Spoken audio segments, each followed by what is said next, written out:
Hi అండి. Welcome to Lahari cook book. కూరగాయల్లో రాజు అయినటువంటి వంకాయతో ఈరోజు మీకు వంకాయ ఎండ్రాయిల్ వేపుడు చూపిస్తాను వెల్లుల్లిపాయ వేసి. చాలా బాగుంటుంది. అల్లం వెల్లుల్లి పేస్ట్ వేయనవసరం లేదు.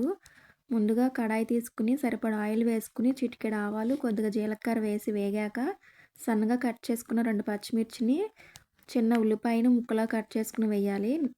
నిలువుగా అయినా పర్లేదు ఉల్లిపాయలు. తర్వాత 2 రెమ్మల కరివేపాకును కూడా వేసేసి ఒకసారి తిప్పుకొని స్లో ఫ్లేమ్లో వేగించుకోవాలి. ఎండు రొయ్యలకు తల, తోక, నడుము దగ్గర ఉన్న కాలు ఒలిచేసుకోవాలి నీట్గా.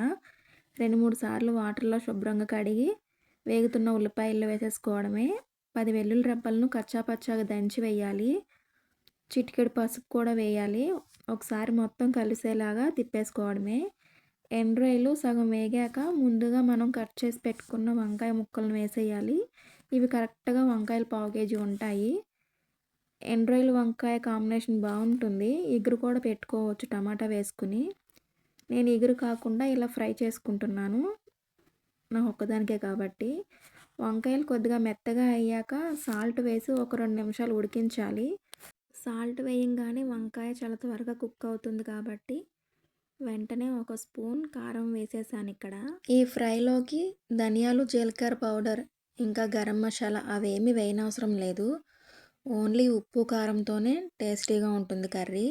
మూత పెట్టేసుకుని ఒక 2 నిమిషాలు ఉడికించుకుంటే ఆయిల్ బయటకు రిలీజ్ అయిపోతుంది. వంకాయ ఎండ్రాయిల్ ఫ్రై రెడీ. నేను చేసిన కర్రీ నచ్చితే తప్పకుండా లైక్ చేయండి. Thank you for watching.